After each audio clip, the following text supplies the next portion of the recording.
Hello बच्चों, 9 फरवरी के test में आ जाते हैं। आज क्लास 12 का टॉपिक है करंट इलेक्ट्रिसिटी और मूविंग चार्ज एंड मैग्नेटिज्म। दोनों बड़े अच्छे इंपॉर्टेंट चैप्टर है बेटा। करंट इलेक्ट्रिसिटी से अकेले 4 क्वेश्चन मिलेगा और मूविंग चार्ज मैग्नेटिज्म से 2 क्वेश्चन मिलेगा, तो 6 क्वेश्चन पूरा इससे मिल जाएगा। तो लगाने की कोशिश करिए। फिर वही पुरानी परंपरा नहीं तोड़ेंगे। एनसीईआरटी के क्वेश्चन, नीट के क्वेश्चन, जेईई के क्वेश्चन, परंपरा नहीं तोड़ेंगे, एकदम उसी से लाइन बाय लाइन जो है उसी को चेंज किया है मैंने। आइए पहला question, alloy use for making standard resistance because its resistivity low. अरे गलत बोल रहा है, रेजिस्टिविटी लो नहीं होती, रेजिस्टिविटी हाई होती है, तो फर्स्ट गलत। Second, motion of charge across junction momentum conserve. नहीं, मोमेंटम नहीं कंजर्व है। हाँ, क्योंकि क्या होता है, जंक्शन पे चार्ज कुछ एक्यूमुलेट्स होता है, तो जिसके कारण वो क्या होता है, जंक्शन पे कंजर्व नहीं होता है। ठीक है ना, तो ये चीज़ बेटा क्या है यहाँ पे, motion of charge across junction momentum conserve.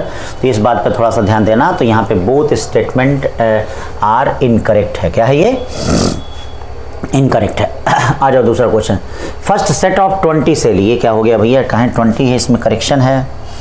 Correction का मतलब इसमें आपका है 50 सेल है बेटा, ये करेक्शन थोड़ा सा अब हो जाएगा, सही मिल जाएगा। Equal resistor of R is connected to series battery of EMF E है। जैसे मान लीजिए क्वेश्चन में क्या है कि ईएमएफ ई है और इसका इंटरनल रेजिस्टेंस आर है, और ये देखिए 50 जो है वह ऐसे कनेक्ट है 50। अब करंट जो आ रहा है वो कितना आ रहा है, 5 एम्पियर आ रहा है। तो 5 एम्पियर इक्वल टू कितना हो जाएगा बताइए, टोटल ईएमएफ अपॉन कितना हो जाएगा 50, और ये कितना हो जाएगा 51 आर। अब कह रहा है कि ये 50 रेजिस्टेंस पैरेलल में हो गए, तो पैरेलल में हो गए तो बेटा क्या हो गया, करंट एन आई हो गई, और ई अपॉन तो ये क्या हो जाएगा आर बाई 50 और प्लस कितना हो जाएगा आर। तो फिर वही हो गया 50 ई अपॉन 51 आर। इन दोनों को डिवाइड कर दीजिए, तो डिवाइड कर देंगे तो एन की वैल्यू कितनी आ जाएगी, 50 आ जाएगी। ए वाला ऑप्शन सही है। तीसरा कह रहा बेटा, देखिए सब क्वेश्चन वही है, एनसीईआरटी के ही, थोड़ा थोड़ा चेंज कर दिया मैंने। यहाँ क्वेश्चन में कहा जा रहा है तीसरा, 6 वोल्ट की बैटरी है और ये 20 वोल्ट है। ठीक है, तो आपसे कहा जा रहा है कि पोटेंशियल डिफरेंस बताइए। तो इसमें देखिए करंट इधर की तरफ आएगा, ऐसे करंट चलेगा बड़ी बैटरी से। तो सबसे पहला काम आप नेट ईएमएफ निकाल दीजिए। जब तक करंट नहीं निकालेंगे तो करंट निकालने के लिए क्या करेंगे, करंट निकालने के लिए नेट ईएमएफ। नेट ईएमएफ का मतलब 20 माइनस 6 यानी 14 हो गया, अपॉन टोटल रेजिस्टेंस 2 to 4 और 10 14, यानी करंट जो आ गई वह 1 एम्पियर आ गई।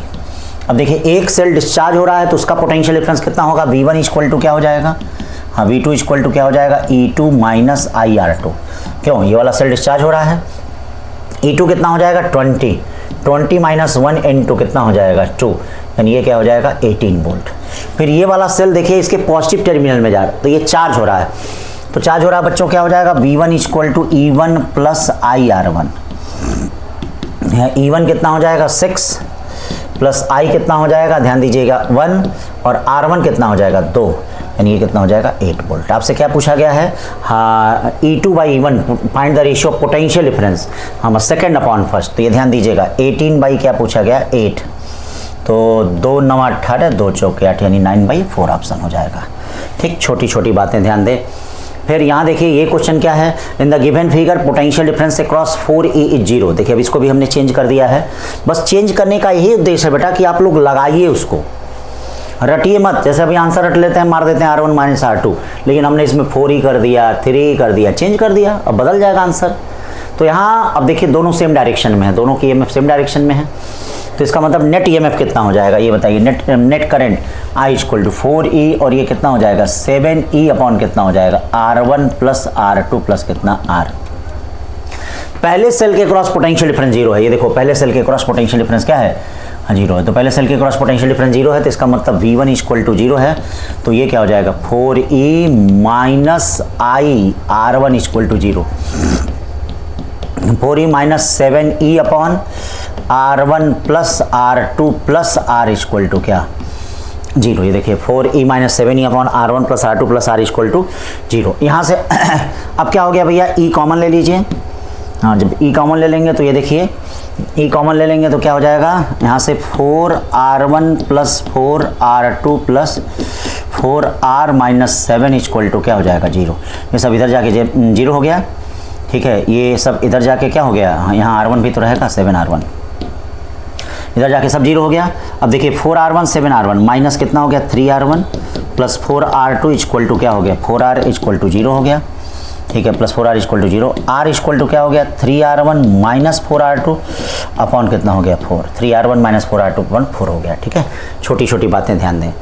फिर कह रहा 2 ओम 4 ओम 6 ohm resistance given, how gate equivalent resistance of 3 ओम। देखिए छोटे छोटे क्वेश्चन है, इसको भी एनसीईआरटी से एकदम चेंज कर दिया मैंने। ठीक है, एकदम सेम जैसे एनसीईआरटी का पैटर्न चल रहा है उसको फॉलो करिए।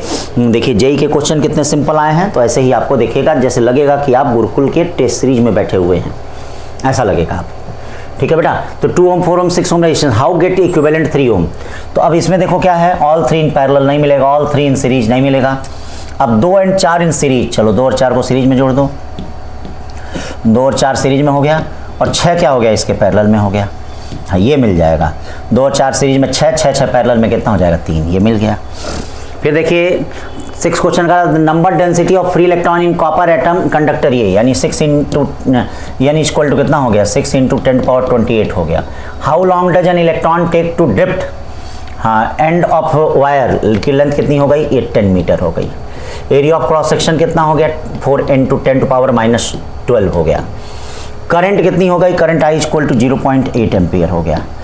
हाँ करंट आई इक्वल टू 0 क्या हो गया 8 एम्पियर हो गया। तो अब इसके लिए टाइम क्या होता है, पहले आई इक्वल टू क्या होता है NEA/BD होता है, या BD इक्वल टू क्या हो जाएगा I/NEA हो जाता है किसी भी कंडक्टर में। अब देखो टाइम क्या होता है, टाइम T जो होता है वो लेंथ अपॉन ड्रिफ्ट वेलोसिटी होता है। तो लेंथ कितना होगा, लेंथ होगा ड्रिफ्ट वेलोसिटी क्या होगा I/NEA। तो देखिए लेंथ कितना हो जाएगा, कहाँ हो लेंथ 10 मीटर, n कितना हो जाएगा 6 इंटू 10⁻28 हो जाएगा। ए कितना हो जाएगा 1.6 इंटू 10⁻19 हो जाएगा। एरिया कितना हो जाएगा 4 इंटू 10⁻12 हो जाएगा। और करंट कितनी हो जाएगी भाई, करंट 0.8, इससे कट गया, कितनी बार गया 2 बार गया, 2 बार गया। तो ये देखो 4 दूनी 8, 4 दूनी 8, 8 छके 48, 48 तो एक साथ हो गया। इनटू पावर को सॉल्व करते हैं, पावर को 28 से 29 हो गया, 29 में से 19 गया तो क्या बचेगा 10, 10 में से यानी 10⁻12, 10⁻2 बचेगा। 10⁻2 को ऐसा करते हैं 10 और 10⁻1 से तो 480 इंटू 10⁻3 हो जाएगा। इसका मतलब 480 मिली सेकेंड, कहाँ हो मिली सेकेंड, ये है बी, एकदम है। छोटी छोटी बातें भी एनसीईआरटी से ही है। To avoid self induction in Wheatstone bridge, first press galvanometer key then cell key. नहीं भाई, पहले सेल की को दबाते हैं तब गैल्वेनोमीटर की को दबाते हैं, गलत है। ठीक है, ताकि करंट सर्किट में कांस्टेंट हो जाए और इंड्यूस्ड करंट ना हो पाए। बी करा when order of resistance in Wheatstone bridge same and small then Wheatstone bridge is most sensitive. सही बात है, अगर व्हीटस्टोन ब्रिज के सारे रेजिस्टेंस सेम ऑर्डर के हों और समान हो, कम हो, तो उसका सेंसिटिव सबसे ज़्यादा होता है। There is no effect on the balanced Wheatstone bridge when cell key and galvanometer key are interchange. ये भी सही कह रहा है, सेल की और गैल्वेनोमीटर को इंटरचेंज करते हैं कोई बैलेंस ब्रिज में।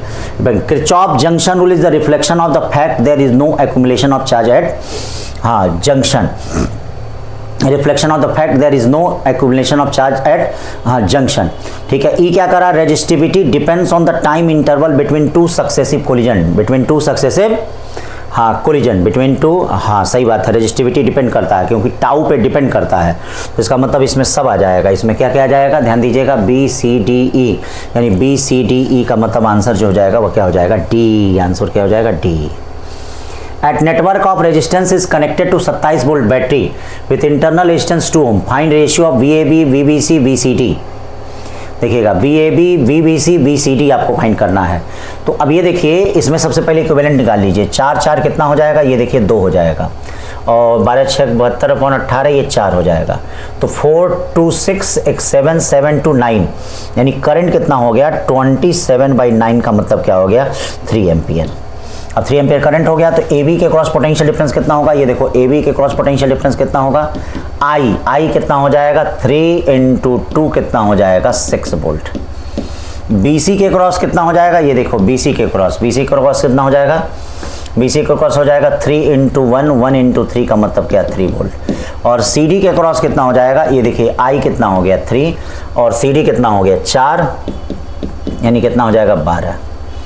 ठीक है, अब क्या हो जाएगा, रेशियो ले लीजिए 6 इंटू 3 इंटू 12, 3 से डिवाइड कर दीजिए, 3 2 जा 1 इंटू 4 जा 2 इंटू 1 इंटू 4, ये वाला है। ठीक है, देखिए भी एनसीईआरटी का ही क्वेश्चन है, हल्का सा चेंज कर दिया है, हाँ ताकि आप लगाएं।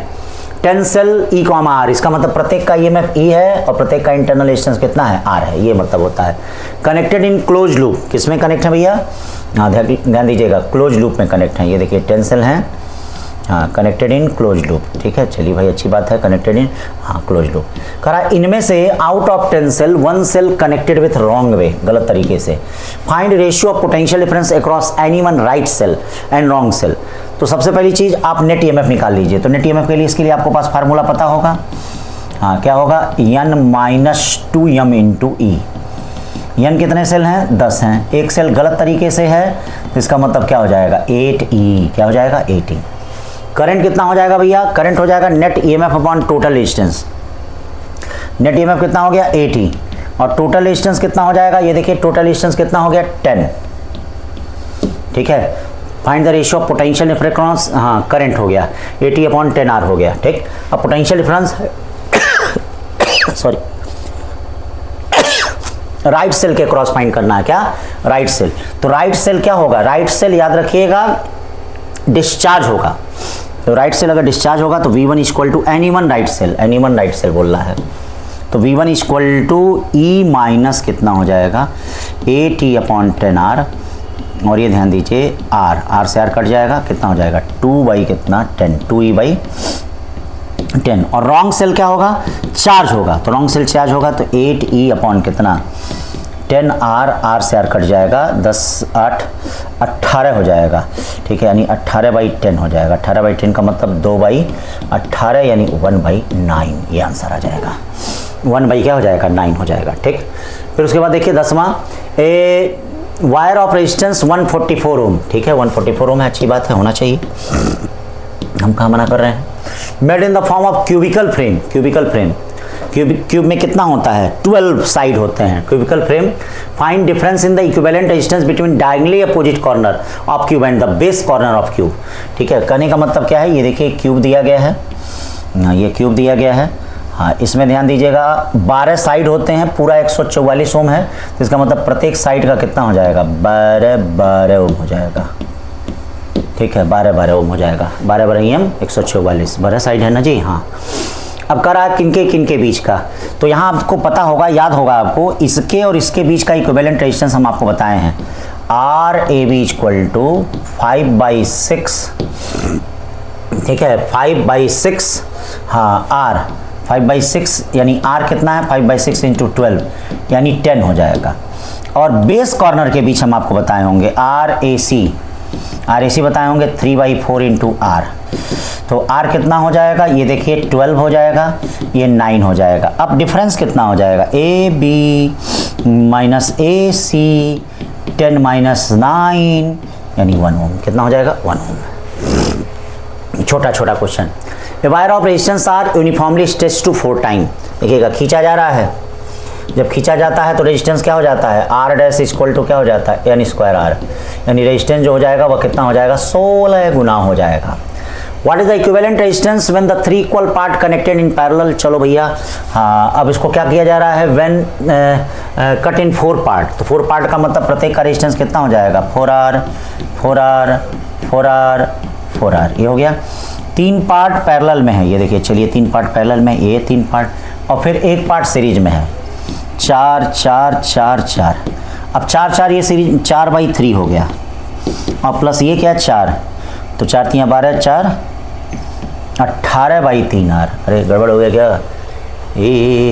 अरे नहीं 4 3 4 3 12 4 16 होता है, हाँ ये हो गया 16/3 यार। बहुत सिंपल क्वेश्चन, एकदम जो नीट का पैटर्न है बेटा वही सब क्वेश्चन एकदम एनसीईआरटी से ही उठा के मैंने चेंज करके दिया है, ये सब ध्यान दीजिएगा, हाँ इसीलिए एकदम जबरदस्त करिए। In Biot Savart law indicate that the moving electron parallel to magnetic field, नहीं भाई पैरेलल टू मैग्नेटिक फील्ड कहाँ होता है, परपेंडिकुलर टू मैग्नेटिक फील्ड होता है, तो गलत। When charge move in the magnetic field, work done by external force is 0, देखिएगा मैग्नेटिक फील्ड के कारण वर्क डन 0 होता है, एक्सटर्नल फोर्स के कारण 0 थोड़ा होता है। एक्सटर्नल फोर्स में अब कुछ भी हो सकता है, मान लीजिए इलेक्ट्रिक फील्ड आ गया, स्प्रिंग आ गया, कुछ भी आ गया, हम आप आ गए हैं चार्ज को धीरे से ले जा रहे हैं, तो इसीलिए बोथ स्टेटमेंट आर इनकरेक्ट। फिर circular current loop of magnetic momentum is an arbitrary orientation and external magnetic field, the work done rotate the loop by 30 degree about an axis perpendicular to circular this plane. देखिए यहाँ पे हम क्या कर रहे हैं, circular ring को हम जो कर रहे हैं वह हम क्या ऐसे मैग्नेटिक फील्ड से ऐसे नहीं कर रहे हैं। देखिए जैसे ये दिया है तो हम मैग्नेटिक फील्ड से बेटा ऐसे नहीं कर रहे हैं, मैग्नेटिक फील्ड से इधर हम इसी प्लेन में ऐसे रोटेट कर रहे हैं। ये देखिए इसी प्लेन में हम रोटेट कर रहे हैं। तो अब इस प्लेन में जब मैग्नेटिक फील्ड से आप ऐसे रोटेट करेंगे, जैसे ये हमारी पेन जो है ये मैग्नेटिक फील्ड, हम मैग्नेटिक फील्ड से अगर रोटेट कर रहे हैं तब तो आपका क्या हो जाएगा, चेंज होगा। लेकिन जब इसी फील्ड में ऐसे ऐसे चेंज करेंगे तो कोई चेंज नहीं होगा। तो यहाँ कोई चेंज नहीं होगा, तो इसलिए वर्क डन क्या हो जाएगा, हाँ 0 हो जाएगा। एग्जाम्पलर का क्वेश्चन है, ध्यान दीजिएगा। The current carrying circular loop of radius are placed in the xy plane with center at origin half of the loop with the x greater than 0, now bend so that it now lies in the yz plane। मतलब इसको जानते हो ऐसे bend किया जा रहा है, इस तरह से बेंड किया जा रहा है। ये देखिए ऐसे बेंड किया जा रहा है, जैसे ये है आधा ऊपर की तरफ चला गया, ये ऐसे बेंड किया जा रहा है। कागज देख रहे हो ना। तो अब इसका मैग्नेटिक मोमेंट m/2 हो जाएगा, इसका भी m/2 हो जाएगा। तो ये वाला इसका मैग्नेटिक मोमेंट इधर हो गया, और इसका मैग्नेटिक मोमेंट क्या हो जाएगा, ये देखो ऊपर की तरफ हो जाएगा। मतलब इसका इधर की तरफ, इसका इधर की तरफ। तो अब क्या हो जाएगा, यहाँ पर ध्यान दीजिएगा, ये जो मैग्नेटिक मोमेंट होगा, हाँ मतलब आधा पार्ट इधर की तरफ, आधा इधर की तरफ। तो इसका मैग्नेटिक मोमेंट इधर की तरफ m/2 हो गया, और इसका मैग्नेटिक मोमेंट आधा इधर की तरफ m/2 हो गया। दोनों एक दूसरे की तरफ परपेंडिकुलर हैं। देखिएगा ये m/2 और ये m/2 हो गया, ठीक है। और ये क्या हो जाएगा, ध्यान दीजिएगा, ये क्या हो जाएगा आपका यहाँ पे, हाँ m/2√2 या m/√2 हो जाएगा।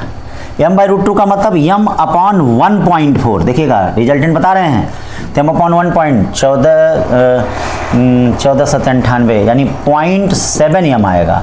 अब 0.7 m का मतलब होता है आधे से ज़्यादा।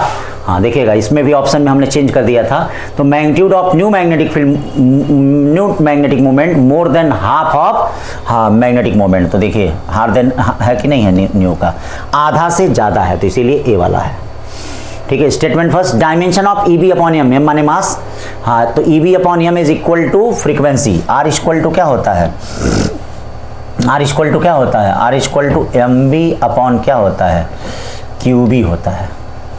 ई बी अपॉन क्या होता है, तो यहाँ क्या कर रहा है, ई बी बाई एम, तो ई बी बाई एम क्या हो जाएगा, बी बाई आर, बी क्या होता है एल टी माइनस 1, और ये आर एल फ्रीक्वेंसी। एकदम सही बोल रहा है, बहुत सही।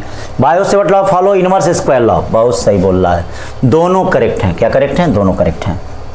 16 galvanometer coil has resistance 30 ohm and the meter show full scale deflection of current 6 milli ampere. कितना, how will we convert meter into a meter for range of 0 to 6 ampere. देखिए galvanometer coil has resistance 30 ohm, ठीक, कैसे convert करोगे, तो भैया shunt का use करोगे, ठीक है। Full scale deflection, how will you convert to meter into a meter of range 0 to 6 हाँ 0। तो इसके लिए हम क्या करेंगे, एक शंट हम यूज करेंगे। थोड़ी सी एक लैंग्वेज लग रहा प्रॉब्लम हो रही है, फुल स्केल डिवीजन। तो connected in parallel, connected in parallel इसको चेंज करा देंगे हम, हाँ connected in parallel, connected in series, हाँ इस चीज़ को हम चेंज करा देंगे। एक मिनट जरा, हाँ अभी सब हो जाएगा। थोड़ा इस तरह से करेक्शन थोड़ा सही हो जाता है, हाँ करेक्शन, कनेक्टेड इन पैरेलल और सीरीज इसको हम सही करा देंगे, ठीक है ना। हाँ आप लोगों के पास परफेक्ट जाएगा, चिंता मत करिए। हाँ तो अब इसके लिए क्या है, क्या सीरीज शंट लगाएंगे, तो शंट लगाएंगे तो I G G equal to I minus I G into कितना हो जाएगा, यस हो जाएगा। तो इसका रेजिस्टेंस आई जी कितना दिया है 6 इंटू 10⁻³ जी कितना दिया है भाई, ए जी कितना हो 30, आई कितना दिया है 6 माइनस आई जी कितना है 6 इंटू 10⁻³ इंटू यस। अब ये देखिए ये क्या हो गया, 6 कॉमन हो गया, 6 ये कट गया, 1 में से 10⁻³ बहुत छोटा है, नेग्लेक्ट कर दीजिए। हाँ तो यस इक्वल टू क्या हो जाएगा 30 इंटू 10⁻³ और 30 मिली ओम हो गया, 30 मिली ओम। हाँ यहाँ लिखा रहेगा आपको कनेक्टेड इन पैरेलल। अरे सर्दी। along straight wire is horizontal plane carry current 10 ampere south direction, ठीक है। चलो north to south, find the magnitude of magnetic field 2 centimetre east, हाँ 2 सेंटीमीटर हाँ ईस्ट फाइंड करना। तो नॉर्थ और साउथ जैसे देखिए ऐसे ही है, नॉर्थ साउथ क्या, नॉर्थ टू साउथ, तो इधर नॉर्थ है इधर साउथ है, यहाँ पे नॉर्थ टू साउथ जा रहा है। और मैग्नेटिक फील्ड ईस्ट में फाइंड करना है, कहाँ फाइंड करना है, ईस्ट में फाइंड करना है। ये देखिए इस तरह से है, ईस्ट में फाइंड करना है, तो ईस्ट में फाइंड करना है। करंट ऐसे जा रही है नॉर्थ से साउथ, तो ईस्ट में फाइंड करना है, तो इसका मतलब ऐसे लगाएंगे, ऐसे यानी अपवर्ड होगा। ये देखिए करंट ये नॉर्थ से साउथ जा रही है, तो ये लगाएंगे रूल, तो ये अपवर्ड होगा, ऊपर की तरफ होगा। इसे तो लगा नहीं सकते हैं, तो ऐसे ही लगाएंगे तो ऊपर की तरफ होगा। अब कितना होगा फार्मूला तो भैया आपको पता ही होगा, B = μ0/2 पाई I/r 2 × 10⁻⁷। आई कितना है बेटा, आई 10 है और ये कितना है 2 है। अभी देखिए 2 से 2 कट गया, 10⁻⁻6 टेस्ला ऊपर। ठीक, closely wound solenoid 100 centimetre long है। देखिए 100 सेंटीमीटर का मतलब 1 सेंटीमीटर लॉन्ग है। कितना लॉन्ग है, 1 मीटर। 5 लेयर्स हैं, तो 5 लेयर्स हैं तो इसका मतलब नंबर ऑफ टर्न्स कितना हो जाएगा, 500 × 5 2500 हो जाएगा। बहुत सही। लंबाई कितनी हो गई, 1 मीटर। करा है find the magnitude of magnetic field inside, तो B = कितना हो जाएगा, हाँ μ0 Ni। ठीक है, अब चूंकि हम लोगों के लिए तो इनफाइनाइट सोलिनॉइड ही हमारे सिलेबस में है, तो इसीलिए फाइनाइट का हमने जिक्र ही नहीं किया। तो μ0 कितना हो जाएगा भैया, 4 पाई × 10⁻⁷ हो जाएगा। n कितना हो जाएगा जरा बताइए, कैपिटल N, यानी कैपिटल N का मतलब 2500 बाई लंबाई कितनी हो गई, लंबाई नहीं बोल रहे हैं आप लोग, 1। करंट कितना हो गया 10। अभी देखिए 25 चौके 100 हो गया, 100 का मतलब 10⁴ 10⁵, यानी 10⁵ का मतलब कितना हो गया, ये देखिए कुछ गड़बड़ हो गया क्या, लग रहा है कुछ गड़बड़ हो गया है ऑप्शन में। चलिए इसमें भी बनाना पड़ेगा, हम यहाँ सही कर देंगे। तो बनाने में वही ना, थोड़ा सा भी इधर उधर दिमाग जा रहा है, सब गड़बड़ हो जा रहा है। कोई बात नहीं, हम चेंज कर देंगे। ये देखिए 10⁴ और ये 10 क्या है 5 × 10⁻³ हो गया, हमने माइनस ध्यान दे दिया था। तो पाई इंटू कितना हो जाएगा, ये देखिए पाई 5 में से 3 जाए 2, पाई का मतलब क्या होगा 3.14 × 10⁻², यानी इसको क्या कर दें हम, इसको हम कर दें मिली हटा दें और ये पूरा 314 टेस्ला हो जाएगा। क्या हो जाएगा, हाँ, तो इसमें भी हम चेंज करा देंगे, आप लोगों को काफ़ी सब परफेक्ट मिलेगा, इसीलिए हम इसी पे चेक कर ले रहे हैं। ठीक है ना, टेस्ला, ठीक है ना बेटा, हाँ, बाकी सिर्फ चेक कर ले रहे हैं। तो ये चीज़ तरीका समझिए, ध्यान दीजिए, हाँ, पूरा परफेक्ट इस चीज़ को किया जा रहा है। और यहाँ पे ये 10⁻⁻⁴ पाई इंटू, अरे कुछ गड़बड़ हो गया क्या, अरे सॉरी भाई, सॉरी, कोई चेंज करने की ज़रूरत नहीं है। ये 4 पाई × 10⁻⁷ होता है ना जी, सब गड़बड़ हो जा रहा है। ठीक है, तो ये देखिए इसको हम ऐसे मिटा देते हैं, कहीं गड़बड़ नहीं हुआ है, सॉरी बच्चों, μ0 की वैल्यू ही गलत रख दिया, यही होता है। अब देखिए हमको प्रेशर नहीं है, लेकिन तब भी गलत हो जा रहा है, इसीलिए एग्जामिनेशन हॉल में पढ़ने से ज़्यादा रिवीजन करके जाइए। 4 पाई × 10⁻⁷ गलती से रखा, उसके बाद गलत आ गया। 2500 अपॉन कितना हो गया, 2500 अपॉन 1 × 10। अब देखिए कितना हो जाएगा, 25 चौके 100 10⁻, यानी पाई × 10⁻², यानी पाई का मतलब 3.14 × 10⁻²। 10 से ऊपर नीचे मल्टीप्लाई किया तो 31.4 × 10⁻- क्या हो गया 3, हाँ 31.4 मिली टेस्ला, सही है। 19 करा electric toaster use nichrome for it heating element at room temperature 27 degree found to be 50 ohm, कितना है। When toaster connected to 750 volt supply 10 ampere current flow, what is the temperature of nichrome, temperature of nichrome। तो इसके लिए बस वही काम है, आपके पास क्या फार्मूला है, R2 = R1 और 1 + अल्फा T2 - T1। बच्चा लोग समझ रहे हो ना, हाँ, ये देखिएगा, हो सकता है इस साल इस पे क्वेश्चन आ भी जाए। R2 की वैल्यू क्या हो जाएगी, ये देखिए वोल्टेज अपॉन करंट, यानी 75 कितना हो जाएगा। और ये देखिए R1 की वैल्यू कितनी दी गई है 50, और ये क्या हो जाएगा 1 + अल्फा है ही, T1 पता ही है क्या है 27 डिग्री। चलिए इसको सॉल्व कर दीजिए, ये क्या हो जाएगा 75/50 और -1 इधर चलाएगा, ये देखिए -1 चलाएगा, अल्फा T2 - 27। ठीक है, अब देखिए ये क्या हो जाएगा 75 में से 50 जाएगा 25/50, 25/50 का मतलब क्या होता है 1/2। देखिए कितना आसान है NCERT का, लेकिन मैंने कैलकुलेशन को एकदम आसान कर दिया। ठीक है, ताकि हमारा बच्चा केवल मेथड पढ़े, और मेथड पढ़ोगे वही मेथड आएगा जो एनसीईआरटी में दिया गया है, बात मानो मेरी, ठीक है। और इस पैटर्न को फॉलो कर ले जाओगे तो ठीक है भाई। देखिए एकदम इसी पैटर्न का हमेशा जब भी नीट हुआ, मैं बार बार कहता हूँ, लोग आज एनसीईआरटी कहते हैं, जब भी नीट हुआ उसने नीट ने एनसीईआरटी से दिया है। हाँ एम्स होता था, बीएचयू होता था, वो अलग देता था, लेकिन ये हमेशा एनसीईआरटी से देता है। तो 1/2 अल्फा, अल्फा की वैल्यू कितनी हो गई बच्चा, इंटू 5 इंटू 10 पावर माइनस कितना हो गया 4, T2 माइनस 27। अब क्या हो जाएगा, ये 5 दूनी 10 हो गया, ये ऊपर जाएगा तो 10 पावर 3 हो जाएगा। 10 पावर 3 का मतलब 1000, 1027 डिग्री सेंटीग्रेड। चलिए बी वाला answer. Battery of EMF 20 volt and internal resistance, हाँ ये देखिए, battery of EMF 20 volt and internal resistance 5 और कनेक्टेड टू रजिस्टर, ठीक है, कनेक्टेड टू रजिस्टर, ठीक। The current in the 1/2 ampere, find potential difference across the external resistance. तो ये देखिए R प्लस R कितना हो जाएगा, R plus R equal to 20 upon कितना हो जाएगा 1/2 यानी 40 इंटर R कितना हो जाएगा 40 माइनस कितना R 40 माइनस कितना हो जाएगा 5 इक्वल टू 35। क्यों भैया, ये ना है।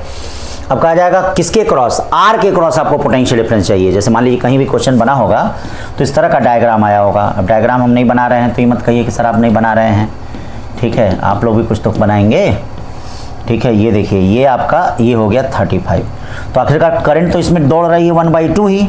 तो जब इसमें पोटेंशियल डिफरेंस आप निकालोगे, ये देखो ए बी में पोटेंशियल डिफरेंस निकालेंगे, यानी B A B equal to कितना हो जाएगा आई आर ए बी। आई का मतलब 1/2 और ये 35 यानी 17.5 वोल्ट, 17.5 वोल्ट। डी हो जाएगा, क्या हो जाएगा D. Negligible small current pass the wire of length 30 metre of uniform cross section, its resistance for the resistivity of metal. तो देखो कितना आसान, एकदम एनसीईआरटी का ही क्वेश्चन है। रो एल बाई ए होता है, या रो इक्वल टू हम आपसे क्या पूछना चाह रहे हैं, आर ए बाई एल हम पूछना चाह रहे हैं। आर कितना है बच्चा 4 है, ए कितना है 3 इंटू 10⁻⁷ है, और ये कितना है लेंथ 30 है, 3 से 10 टाइम्स जाएगा, यानी 4 इंटू 10⁻⁻, हाँ ये 10⁻⁸ आएगा। 4 इंटू 10⁻⁻ क्या आएगा, हाँ 8 आएगा। कुछ ऑप्शन में गड़बड़ हो गया है क्या, सही कराना पड़ेगा इसमें भी। हाँ ये देखिएगा, ऊपर जाएगा तो 10⁻⁻ कितना आएगा, हाँ 8 आएगा, 10⁻⁸, 10⁻⁸ आएगा। तो अब इसको क्या किया जाए, हाँ ये ऊपर जाएगा 10⁻⁸ आएगा, तो इसको ऑप्शन में चेंज कराने का मतलब है तो 4 इंटू क्या किया जाए, 4 इंटू 10⁻² कर दिया जाए, इंटू 10⁻6 कर दिया जाए। इसको क्या लिख सकते हैं 0.04 इंटू 10⁻, यानी 0.04 माइक्रो ओम मीटर, मतलब ये वाला ऑप्शन है। तो बेटा ये सी नहीं रहेगा इसमें, वही सब चीज़ें थोड़ी थोड़ी सुधार हो जाएंगी धीरे धीरे। काफ़ी चेक करना पड़ रहा है बच्चों उसको, एक एक चीज़ को कहीं देख रहे हो, उसके बाद भी कितना आपके सामने क्लास और ये सब चीज़ें बड़ा एकदम समझ लो, एकदम ऐसा मारो कि एकदम दिल्ली तक पहुंच जाओ बेटा। हाँ एक एक चीज़ को देख रहे हो, कितना बारीकी से देखना पड़ रहा है। हाँ थोड़ा सा भी क्या है देख लो गड़बड़ हो रहा है तो क्या हो जा रहा है, गड़बड़ हो जा रहा है। तो इसीलिए बेटा क्या है, उसको इतना अच्छे से देखिए आप, मतलब देखने का मतलब पढ़िए कि सब सही हो जाए। देखो सी वाला आ गया 0.04 माइक्रो ओम मीटर। कैसे हम कर रहे थे कि गड़बड़ हो जा रहा था, माइक्रो आ जा रहा था, इसको ऊपर नहीं ले जा रहे होंगे। 10⁻⁸, 4 इंटू 10⁻⁸, 10⁻² ले लिया 0.04, और इसको माइक्रो ओम मीटर लिख देंगे, तो सी वाला ऑप्शन है। ठीक है चलो, हाँ चलिए इसमें भी हम सही करा देंगे। आप लोगों के सामने जाएगा तो बेस्ट जाएगा बेटा, 0 एरर के साथ जाएगा, ये ध्यान दीजिएगा। टेस्ट के आपके सामने लगेगा जैसे आप नीट का पेपर दे रहे हैं, एकदम ऐसे ही लगेगा बेटा, बात मानो। हाँ क्योंकि बहुत ज़बरदस्त इसमें क्या हो रही है, एक मेहनत हो रही है इसमें, तो आपके सामने जाएगा तो जैसे लगेगा नीट का पेपर। हाँ statement first, electrostatic field lines originate at the positive charge and terminate at the negative charge और फेड एट द इन्फिनिटी, एकदम सही है। Magnetic field lines always form a closed loop, एकदम सही है। हाँ ठीक है, चलिए आगे चलते हैं। 22 के बाद 23 क्वेश्चन। यहाँ पे 3 वायर दिया है, कारा find the net force per unit length of wire Q. तो वायर क्यू पे फोर्स निकालना है, तो वायर क्यू पे फोर्स निकालना है, तो इसलिए सबसे पहले क्या काम करिए, ये देखिए इसमें करंट एंटी पैरेलल है तो इसके कारण फोर्स रिपल्सिव होगा। रिपल्सिव फोर्स क्या होगा? फोर्स पर यूनिट लेंथ, ये देखिए F1। और इसके कारण भी जो फोर्स होगा वह किधर की तरफ होगा? इधर ही की तरफ, क्योंकि इसमें क्या इसमें अट्रैक्टिव होगा तो अट्रैक्टिव फोर्स अंदर की तरफ होगा। अब देखिए इसमें अगर हम बात करते हैं नेट फोर्स कितना हो जाएगा? F equal to F1 plus F2 हो जाएगा और नेट फोर्स होगा म्यू नॉट अपॉन 2 पाई। ठीक है, ये देखिए R भी सेम है, I1 I2 plus I2 I3 ये करेंगे। ठीक है, अब ये देखिए म्यू नॉट अपॉन 2 पाई, R कितना है? 5 है, ये देखिए 2 इंटू 10⁻⁷। हाँ, और ये I1 प्लस I2 कितना हो जाएगा? 10 10 5 जा 50 और ये कितना हो जाएगा? 25 जा 100 और नीचे 5 आएगा तो ये देखिए क्या हो जाएगा? 2 इंटू 10⁻⁷, 150 अपॉन कितना हो गया? 5। तो 5 से कितना होगा? 30 हो गया, 30 दूना कितना हो गया? 60 हो गया, 10⁻⁷ हो गया, या 6 इंटू 10⁻⁶ हो जाएगा। 6 इंटू 10⁻⁶ है कहीं? एकदम सही है। ठीक, छोटी छोटी बातें। फिर क्या कर रहा है? देखिए क्वेश्चन है match the following conversion of galvanometer to ammeter. देखिए IG upon I minus IGS। Magnetic field inside the solid cylindrical current wire mu naught upon 2 pi IR upon R square. Ratio of magnetic force and electric force between two moving parallel identical charge beam. तो देखो ratio of magnetic force कितना होता है charge beam में? Mu naught upon 4 pi Q square V square upon R square. और electric force कितना होता है बेटा? ये 1/4 pi epsilon naught Q square upon R square. कटम कटम कटम कटम। Fm अपॉन Fe कितना हो गया? Fm अपॉन Fe कितना हो गया? ये देखिए V स्क्वायर अपॉन कितना हो गया? ये mu naught epsilon not. Mu naught epsilon not क्या होता है? 1/c स्क्वायर होता है। ये देखिए तो V square upon C square हो जाएगा। तो इसका कौन सा हो जाएगा? ये।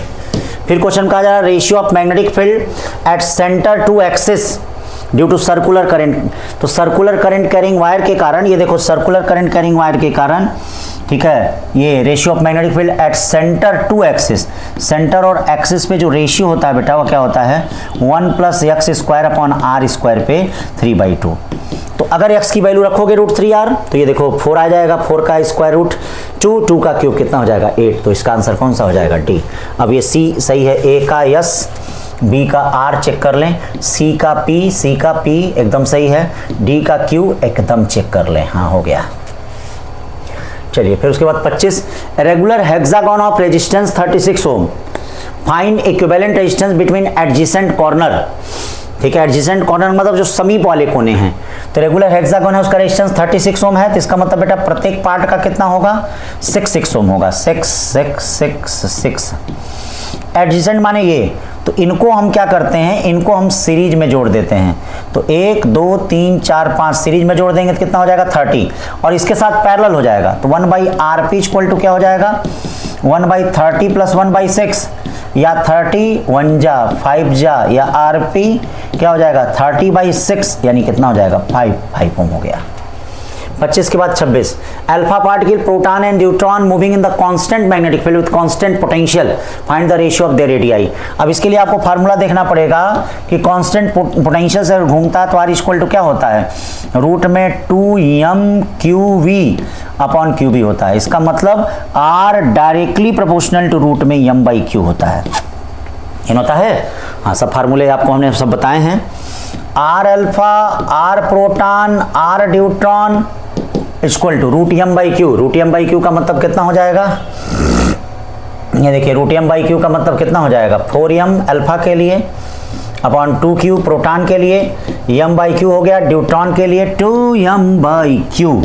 ये देखो m/q यानी √2 इंटू 1 इंटू √2, √2 इंटू 1 इंटू √2, ये वाला C वाला। फिर देखिए 27। हाँ देखिए ये भी नीट का ही क्वेश्चन है, इसको मैंने चेंज कर दिया है। हाँ आप मेथड लगाना ही पड़ेगा, रट के नहीं आ सकते हैं भैया, एकदम रट के एकदम मना है, ध्यान रखिएगा, एकदम रट के मना है, बिना आप लगाए आ ही नहीं सकते हैं। हाँ मैं आपकी आदत छुड़वा दूंगा, कौन सा? आंसर रटने वाली, मेथड रट के आ सकते हैं वो भी समझ के।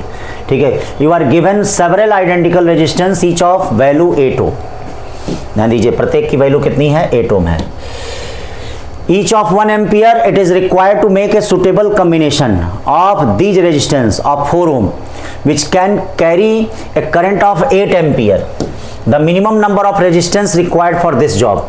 तो देखिए 8 एम्पियर करंट हो रहा है, तो सबसे पहली चीज तो एक लाइन से अगर 8 एम्पियर करंट जाएगा और एक ही एम्पियर करंट ये खा रहा है, तो यानी 8 लोग तो होंगे ही, 1 2 3 4 5 6 7 8, तभी मैनेज हो पाएगा। अब इनका इक्विवेलेंट क्या होगा, 8 अगर पैरेलल में है तो इनका इक्विवेलेंट क्या होगा, 1/8 1/8 1/8 यानी 8/8 यानी 1 ओम होगा, और हमको चाहिए कितना, 4 ओम। तो ऐसा ही हमको क्या है, एक और अरेंजमेंट चाहिए। अब कितना हो गया, 1 1 2, ऐसा एक और अरेंजमेंट चाहिए, कितना हो गया 3, ऐसा एक और अरेंजमेंट चाहिए तो कितना हो गया 4, 1 2 3 4, एक में कितने हैं 8 8 4 जा 32, ठीक है। और भी अगर आएगा तो उसको बताइएगा आप लोग। Resistance wire connected to the left gap of metre bridge balance 20 ohm. देखिए ये भी नीट का क्वेश्चन है, देखिए हमने चेंज किया है इसमें, एकदम मतलब समझ लीजिए बेटा, आपको लगाना ही पड़ेगा, और ऐसे अगर आप फॉलो कर ले जाएंगे तो याद रखिए रैंक आएगी, रैंक। हाँ, दिल्ली दूर नहीं है, ध्यान रखिएगा। Resistance wire connected to left gap of metre bridge, तो ये देखिए मीटर ब्रिज इस तरह से होता है, मीटर ब्रिज सिलेबस में है बेटा।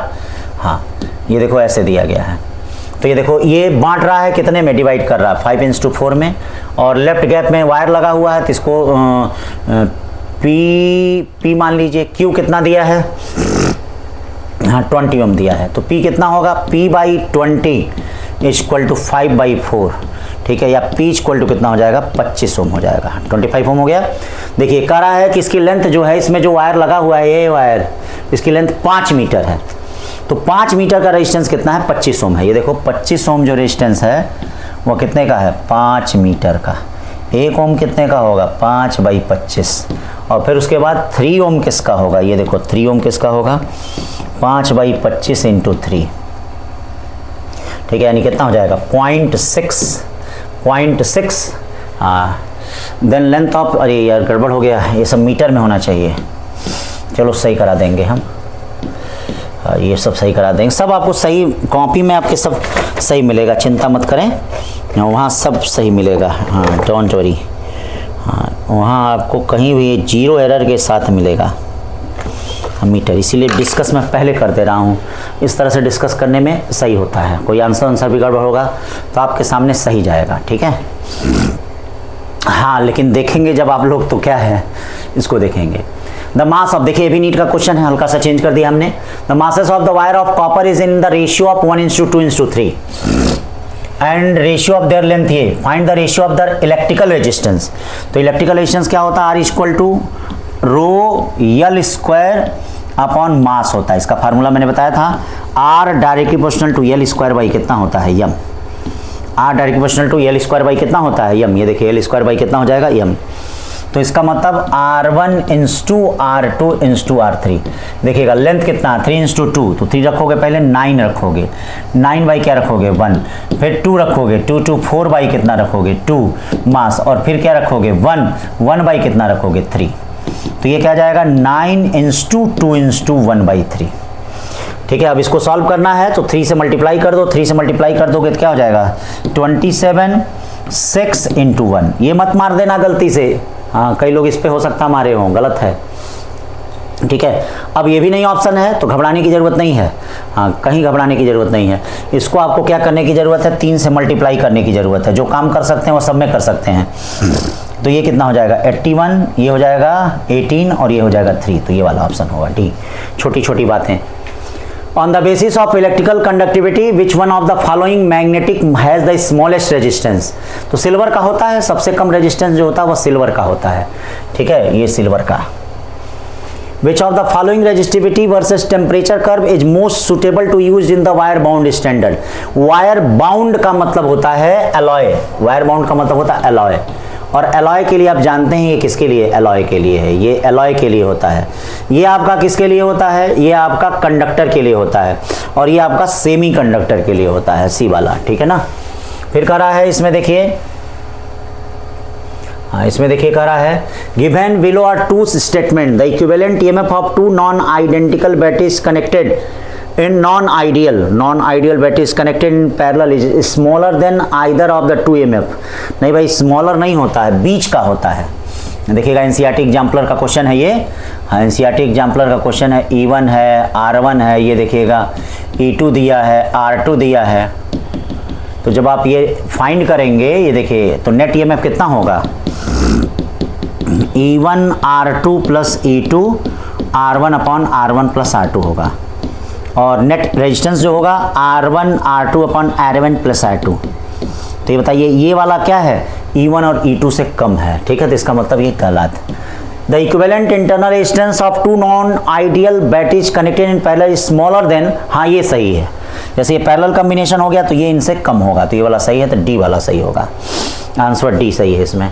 33 का है, proton is moving undeflected in region of cross electric field constant speed. चलो भैया, ठीक है। When the electric field is switched off the proton moves along the circular path of radius 2 centimetre. सही बात है, ठीक है। Circular the magnitude of electric field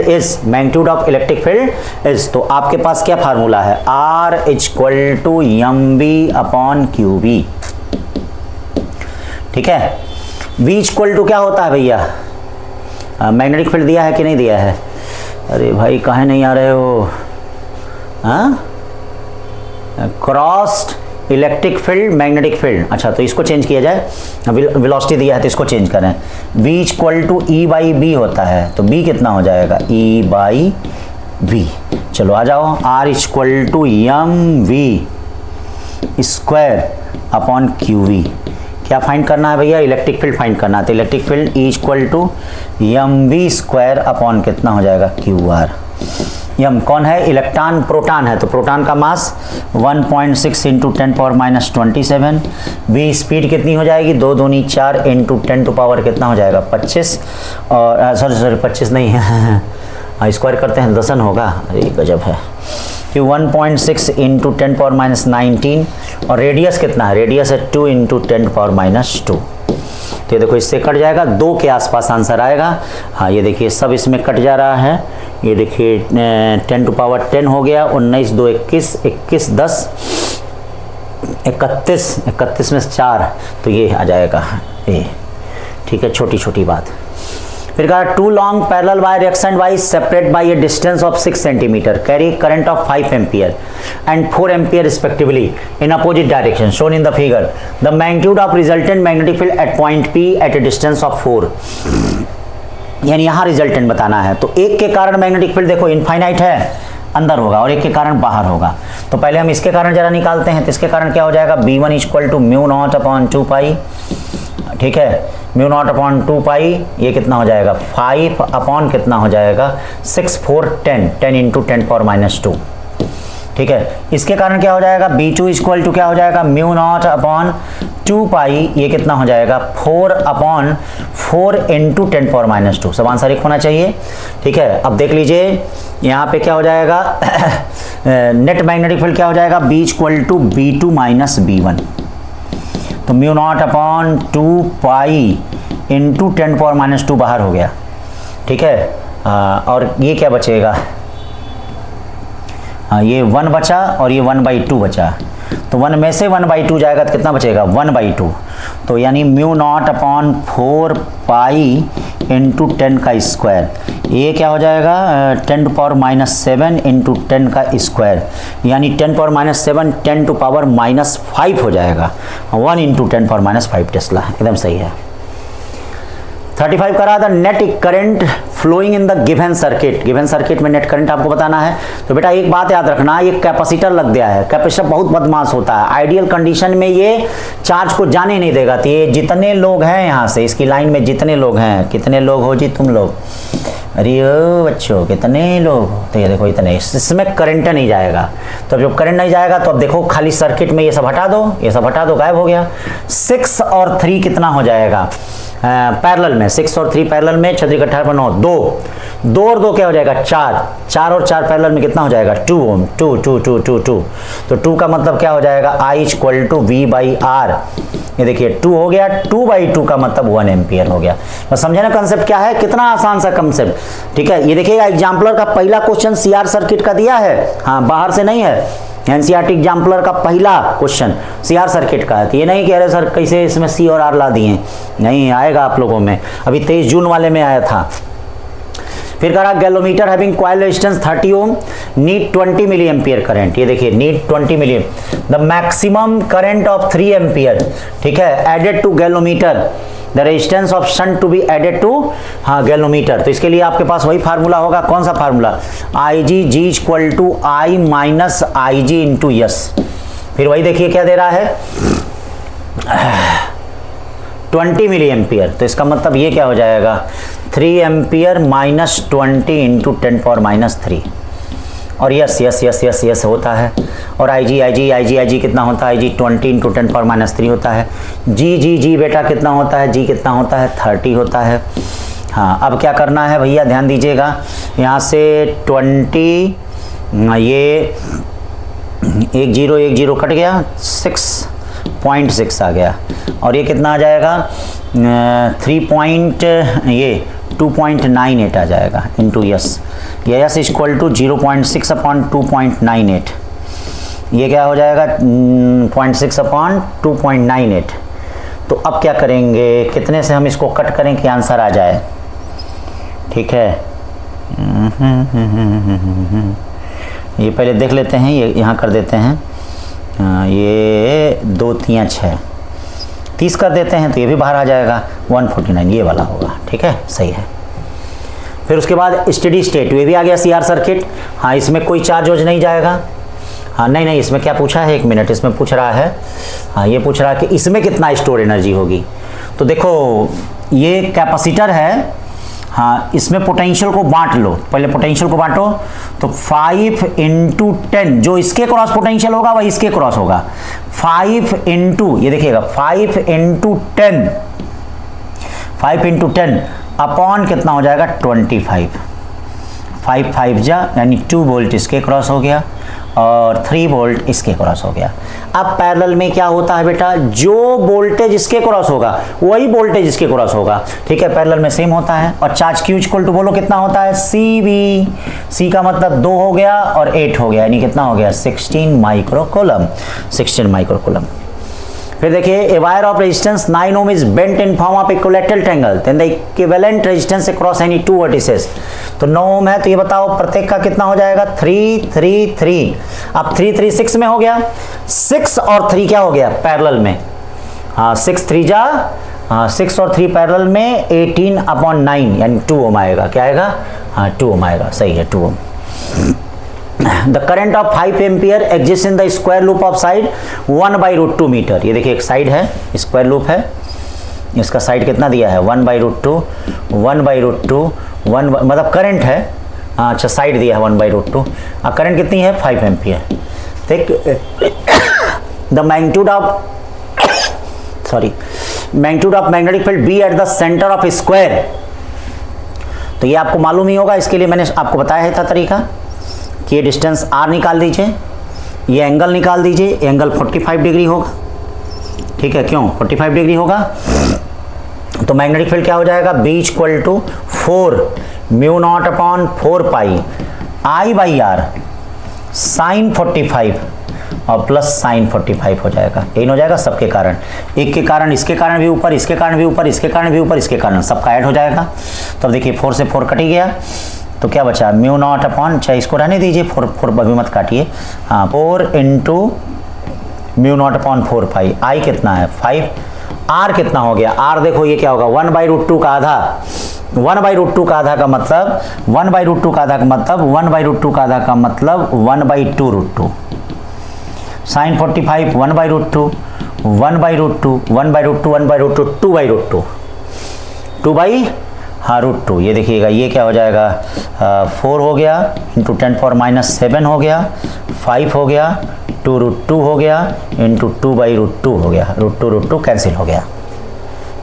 हाँ अब क्या हो जाएगा 2 2 जा 4, 4 4 जा 16, 16 5 जा 80 यानी 8 वाला आंसर होगा। हाँ ये ऐसे से एकदम 60 मार दीजिए। ठीक है। फिर करा assertion, electron in certain region of uniformly magnetic field moving with the constant velocity in straight line path, straight line हाँ पाथ सही कह रहा है, कांस्टेंट वेलोसिटी से मूव करेगा, एकदम मूव करेगा कांस्टेंट वेलोसिटी से। क्यों? उस पर फोर्स जीरो होगा, जैसे मैग्नेटिक फील्ड ऐसे है और इलेक्ट्रॉन मूव कर रहा है तो भैया इस पर फोर्स क्या होगा? जीरो होगा। तो जब फोर्स जीरो होगा तो एक्सीलरेशन जीरो होगा, लेकिन वेलोसिटी क्या होगी? कांस्टेंट। तो एकदम सही कह रहा है, ठीक है। रीजन कह रहा है the magnetic field in that region is along the direction of velocity, एकदम सही कह रहा है, तभी तो उनके बीच का एंगल जीरो है। तो रीजन भी सही है, करेक्ट एक्सप्लेनेशन भी सही है, एकदम सही है। 41 question, a long straight wire of circular cross section, तो जब लॉन्ग स्ट्रेट वायर है तो सॉलिड सिलेंडर होगा, क्या होगा? Solid cylinder. और बी इक्वल टू कितना हो जाएगा? ये देखिएगा mu naught upon 2 pi I R upon कितना हो जाएगा? R square. यानी अंदर की तरफ मैग्नेटिक फील्ड जो होगा वह डायरेक्टली प्रोपोर्शनल टू आर होगा और बाहर की तरफ जो होगा वह इनवर्सली प्रोपोर्शनल टू आर होगा। और ये कौन वाला ग्राफ है? ए, नीट में कई बार आ चुका है। Tightly wound long solenoid carries a current of 1.5 ampere, कितना करंट है जी? Executing uniform circular motion inside solenoid of इतना नैनो सेकेंड, ठीक है। The number of turns per meter in the solenoid is, तो टाइम पीरियड क्या होता है? टी इक्वल टू होता है 2 पाई यम अपॉन क्यू भी होता है। क्यों? ये होता है, देखो T equal to 2 pi M upon Q, B कितना होता है? म्यू नॉट एन आई होता है। म्यू नॉट क्या होता है? एन आई होता है। हमको यन निकालना है तो यन इक्वल टू क्या हो जाएगा? 2 पाई यम, ये देखिएगा 2 pi M upon Q mu naught आई होता है। आराम से एकदम कैलकुलेशन करिए, ठीक है। टाइम पीरियड भी दिया है ना, हाँ time period mu naught N I हो गया, यन निकालना है, आई और टी भी होगा। 2 पाई देख लीजिए, 2 पाई यम कितना है? यम देखिएगा, यम नहीं दिया है क्या? 9 इंटू 10 पावर, अच्छा ऐसा दे रहा, लग रहा कट जाए, बहुत अच्छा कर रहा है, यही सब चीज़ें होना चाहिए। 1.6 into 10 power minus 19, mu naught कितना हो जाएगा? 4 पाई इंटू 10 पावर माइनस 7, आई कितना हो जाएगा? आई 1.5, ठीक है। और टाइम कितना हो जाएगा? टाइम 75 इंटू 10 पावर माइनस 9, ये हो जाएगा। तो कैसे कटेगा? ये कट गया, 2 बार चला गया, ठीक है। कैलकुलेशन करेंगे, कहीं ऐसा ना हो कि ना आए, आ जाना चाहिए भैया, हाँ ऐसा तो नहीं आना चाहिए, ज़रूर आ जाएगा, कर लीजिएगा, कोई दिक्कत होगी तो बताइएगा। सी वाला सही होगा, ठीक है। 43 का, infinite wire has the circular bend of radius A and carrying a current I as shown in the figure, the magnitude of magnetic field at the origin O of the arc is given by. तो ये देखो, इस part के कारण magnetic field नहीं होगा, इस part के कारण, किसके कारण नहीं होगा? ये देखो, इसके कारण मैग्नेटिक फील्ड नहीं होगा क्योंकि सीधे में है। अब इस पार्ट के कारण मैग्नेटिक फील्ड क्या हो जाएगा? ये देखो, इस पार्ट के कारण 3/4 पार्ट, तो 3/4 पार्ट कितना होता है? B1 equal to 3/4 mu naught I upon कितना होता है? 2R होता है, ठीक है। और ये देखिए, इस पार्ट के कारण क्या हो जाएगा? ये हाँ सेमी इनफाइनाइट, हाँ ये सेमी इनफाइनाइट ए दिया है, तो सेमी इनफाइनाइट का कितना हो जाएगा? इसके कारण भी mu naught upon 4 pi I by A, दोनों के कारण टुक टुक अंदर। नेट मैग्नेटिक फील्ड कितना हो जाएगा? ये देखिए B1 प्लस हाँ B2, इसका मतलब 3/4 mu naught I upon 2R plus mu naught I upon 4 pi R, ठीक है। कुछ कॉमन सामान लेंगे, क्या कॉमन लेंगे? Mu naught I upon 4 pi A, देख करो भैया, ए है, ए कॉमन ले लो, हाँ म्यू नॉट अपॉन 4 पाई ए कॉमन ले लीजिए, तो यहाँ क्या बचेगा? 3 पाई बच जाएगा, अपॉन 2 भी तो बचेगा, और यहाँ क्या बचेगा? +1, तो कौन सा ऑप्शन है? बी वाला, ठीक है। 43 हो गया। 44 का रहा है, 3 इक्विवेलेंट रेजिस्टेंस हैं, हाँ देखो ऐसे ऐसे, ये ऐसे हैं, ऐसे है, ये वायर लगा हुआ, ठीक है। तो कह रहा है इनका इक्विवेलेंट बताइए। तो इस तरह का कॉम्बिनेशन जब भी आता है, ये तीनों रेजिस्टेंस किस में होते हैं? पैरेलल में। तो पैरेलल में होने का मतलब 1/RP इक्वल टू क्या हो जाएगा? R/3 यानी क्या हो जाएगा? RP इक्वल टू कितना? RP इक्वल टू 9/R का मतलब R/ कितना? 9, सी वाला। डी क्या कर रहा है? A wire of resistance R is bent into a equilateral triangle. चलिए भैया, इक्विलैटरल ट्रायंगल के शेप में, तो इक्विलैटरल ट्रायंगल के शेप में, ठीक है, मतलब इसका क्या होगा? R/3, ठीक है, अच्छी बात है। और दूसरा कैसे बेंड हुआ है भाई? दूसरा सर्कल की तरह, स्क्वायर की तरह, इसका रेजिस्टेंस कितना होगा R/4, हाँ R/4, हाँ R/4, हाँ R/4, ठीक है ना भाई। The triangle that of the square is, ठीक है ना। तो अब क्या हो जाएगा, ये देखो सीरीज में हो गया R/3 सीरीज में कितना हो जाएगा 2R/3, और ये देखो पैरेलल में कितना होगा 1/RP इक्वल टू, हाँ R हो गया 3 हो गया, प्लस ये क्या हो गया 2R और 3 हो गया, एलसीएम आया 2R, यहाँ क्या लिखोगे 6, यहाँ आया 3, यानी RP इक्वल टू इसका कितना हो गया 2R/9, 2R/9, 2R/9। यहाँ क्या लिखोगे, यहाँ देखो ये तीनों क्या हो गया सीरीज में, इसके साथ पैरेलल में, तीनों सीरीज में कितना हो गया 3R/4, और ये देखो 1 इसका RP डैश कितना हो जाएगा R/4 प्लस कितना हो जाएगा 3R/4 हो जाएगा, 3R/4 हो जाएगा। 3R एलसीएम ले लीजिए, R से R कटा, ये 12 बचा, ठीक है, ये 4 बचा है, RP डैश इक्वल टू कितना हो जाएगा 3R/16 हो जाएगा, 3R/16। अब इसका रेशियो आपको निकालना है, तो रेशियो निकालना है तो इसका कितना है 2R/9 है, इसका रेशियो कितना है इंटू 3R/16 है, तो ये देखिए बाकी सब तो कट गया, 32/27 आ गया, तो एकदम सही आ गया, ठीक है ना बच्चा। तो ये देखो ये 45 क्वेश्चन हो गए, ठीक। ये नेक्स्ट टेस्ट का सिलेबस है, हाँ फिजिक्स में class 11 chapter number 6 system of particle and rotational motion, thermodynamics, morphology of flooring plants and anatomy of flooring plants. हाँ थोड़ा सा जैसे अभी सिलेबस हम लोगों का बचा हुआ है बच्चा, हाँ जो टारगेट बैठ के जो नन्हे मुन्ने बच्चे हैं उनका बचा हुआ है, मतलब सब तो नन्हे मुन्ने ही हैं, हाँ तो इसीलिए क्या है अब थोड़ा बीच में टाइम होने की वजह से क्लास नहीं इधर उधर हो पा रही है, तो क्लास लेना ज़रूरी है, और टेस्ट का हैट्रिक शेड्यूल है, सप्ताह में टेस्ट कई टेस्ट हैं, जिस वजह से अभी टेस्ट की टाइमिंग फरवरी में 8:30 से 11:30 की जा रही है। और ये टेस्ट ध्यान दें थर्सडे को होगा, हाँ वेडनेसडे को नहीं, थर्सडे को 13 फरवरी, ठीक। तो थर्सडे को टेस्ट होगा, ठीक है, ये ध्यान दें, तो इसीलिए दो चीज़ों पे ध्यान दें, टेस्ट थर्सडे पे, दूसरा 8:30 से 11:30 पे सारे टेस्ट होंगे, ठीक है ना। तो इधर फरवरी में, ठीक है, फिर फरवरी में सिलेबस खत्म ही हो जाएगा, मैक्सिमम खत्म हो जाएगा, ठीक है, सबका खत्म ही हो जाएगा। तो इसके बाद क्या हो जाएगा आपका, केवल टेस्ट खूब दीजिए, रिवीजन खूब करिए, खूब बढ़िया से एकदम ज़बरदस्त करिए, एक आध चैप्टर हमारा बचा रहेगा उसको फिर पढ़ लीजिए मतलब हमसे पढ़ लीजिए, एक आध चैप्टर वही हमारा जो बचा रहेगा उसको पढ़ने आइएगा, और टेस्ट खूब दीजिएगा, और टेस्ट की फ्रीक्वेंसी बढ़ा दी जाएगी, हाँ बीच में और भी टेस्ट आ जाएंगे, तो इसको देते रहिए। बाकी कोई भी दिक्कत है, कोई भी प्रॉब्लम है, हाँ तो बताइए टेस्ट में और क्या सुधार किया जाए ताकि आप लोगों के लिए और अच्छा करें, क्योंकि भाई इस समय मैं वही क्वेश्चनों को दे रहा हूँ, ठीक है, जो आने की संभावना, कोई फालतू क्वेश्चन नहीं बेटा, कहीं इधर उधर टीपना टापना कुछ नहीं, सब एक एक अपने पेपर बना रहा हूँ, दे रहा हूँ बेटा। तो फिजिक्स में, ठीक है, बेस्ट करिए, और जो फिजिक्स का डर है उसको इस टेस्ट सीरीज से भगाइए। जिसको भी फिजिक्स में नीट में जैसे लग रहा है कि उसका क्या है फिजिक्स के कारण नहीं सिलेक्शन होता, वो जीवन में कभी नहीं कहेगा कि फिजिक्स के कारण सिलेक्शन नहीं होता है। क्लास हमारी और दूसरा क्या, ये टेस्ट, अगर दोनों चीज़ें ज्वाइन करेगा तो कभी ये जीवन में नहीं करेगा कि मेरा सिलेक्शन फिजिक्स के कारण नहीं हुआ, ठीक है ना। हाँ ये तो नहीं कहेगा, जैसे मैक्सिमम बच्चे बेटा क्या फिजिक्स पे थोप देते हैं कि फिजिक्स के कारण मेरा सिलेक्शन नहीं हुआ। तो क्लास प्लस टेस्ट सीरीज, ठीक है, दोनों को ज्वाइन करें, फिजिक्स में कहीं प्रॉब्लम नहीं होगी। गुरुकुल की टेस्ट सीरीज आपको हमेशा आगे रखेगी, ठीक है बच्चों, थैंक यू।